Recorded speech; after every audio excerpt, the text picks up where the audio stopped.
The Walmarts that targets the big box stores, the 17,000-mile t-shirt, are going to come to a screeching halt.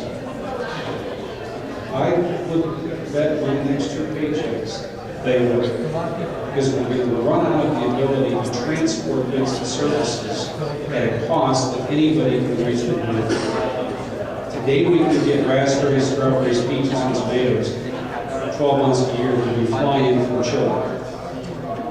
The red raspberries that you buy at the Harris Teeter grocery store in February have 7 calories of energy to transport them for every 1 calorie of food that you put in your mouth. That is purely not sustainable. Flying fresh flowers, green beans, and raspberries from Kenya to London, to put them on the shelves of Sainsbury's and Marks and Spencer is not sustainable. When we don't have jet fuel anymore, we're on 747s, the discussion is over. Briefly comment on that, because if you look off your original theme, I must say I'm not so sure about that, because there's other forms of energy. This is a classic argument, as human innovation finds ways of other forms of energy. It's true, it does sound bizarre that the average item in the supermarket shelf is traveling 1,500 miles, but if it's made that journey through some other technology, through some form of energy, then I wouldn't mind betting the Walmarts on the line will be here in the foreseeable future, perhaps for a century or more. We'll see. But I'd just like to specifically address Miriam's fascinating question, because it does come up again and again when we're talking about these issues of triple bottom line. And the question was, in case you've forgotten, does it matter if people go green for green motives as opposed to going green for monetary motives? In other words, does it matter whether the business adopts a green profile marketing strategy and production strategy for pecuniary monetary motives as opposed to the higher motives of environment? Okay. And as far as I've been able to understand over the last 30 years of grappling with that very issue, amongst others, it really is a bit like the mathematical notion of unprovability. In pure maths, some very smart French and German mathematicians a couple of centuries ago developed provability theories in which they were able to say certain mathematical propositions are not whether they're true or false, but whether they're provable. And I really think that this issue is very much like that. You cannot ultimately distinguish between a Kantian perspective in which motives are the essence of ethics versus an instrumental or consequentialist perspective in which it's all the outcome that counts. You simply need to be aware that both are plausible systems of thought about what is ultimately in the best interest of self and others. They're both plausible, they're all consistent, but you cannot ultimately throw one out and choose one over the other. Both are strong contenders. And therefore what that means in practice is that indeed it doesn't matter. If you go green for monetary reasons or go green for green reasons, that's both of those get a big click.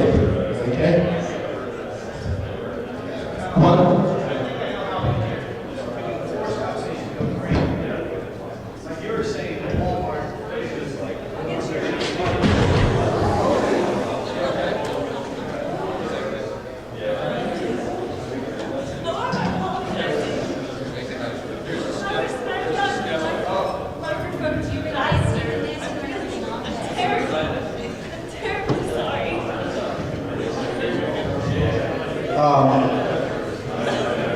So I'd like your response to this idea. The idea in force companies, like you're saying, you can get Walmart change their lights to become more energy efficient, but really to save money. So it's an infrastructure question. It's like making them save energy, doing infrastructure changes, make industries save money by reclaiming, solvents and things that they use like that. The reason they don't do that is because the easiest way to save money is to not pay for it or to fire it. The main way, bottom line, is done in business is through labor. If people had to be paid, if people couldn't just be laid off whenever a company went into some hard times, then those companies would have to save money other ways, and they would have to save money through overhead, and not treat people like that. And as long as companies like Walmart and McDonald's and all that realize that they can lay a person off, we will subsidize their low income through food stamps, unemployment insurance, that these companies are never going to address this. I don't know how you do that, how you force them besides things like unions, other things like that, minimum wage, raising the minimum wage. But should companies like McDonald's be allowed to pay non-survival wages to the workers, knowing that we are subsidizing them through food stamps or other programs, and we're working for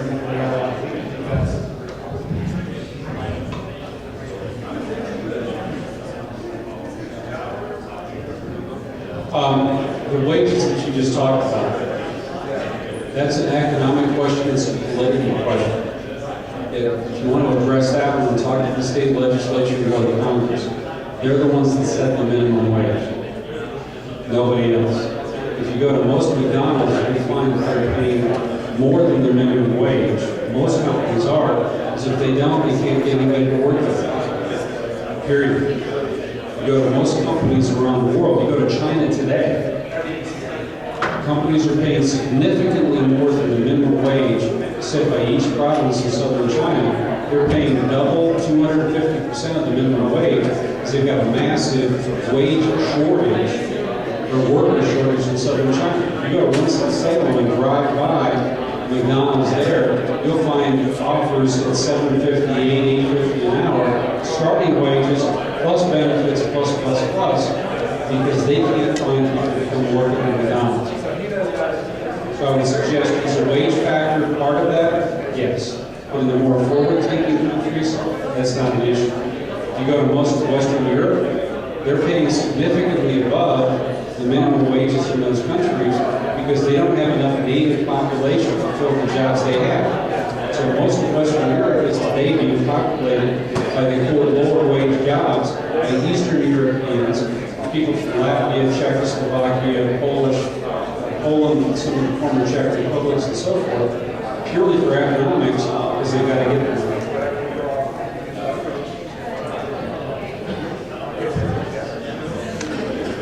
I think the question is interesting.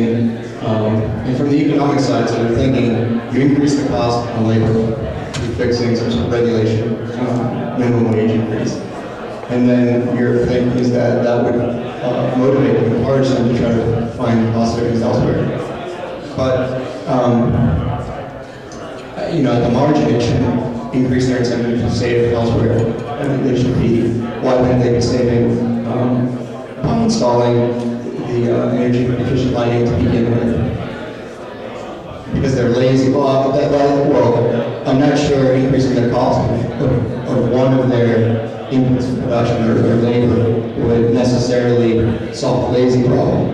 But at least on how people, if people do think that on the margin, then they should be, if there's savings to be made, they'll be made independent of kind of artificially changing the cost. I'm not taking a stance on minimum wage increases or decreases or unionizing. But I think the incentives wouldn't be there. That's how I'd say it.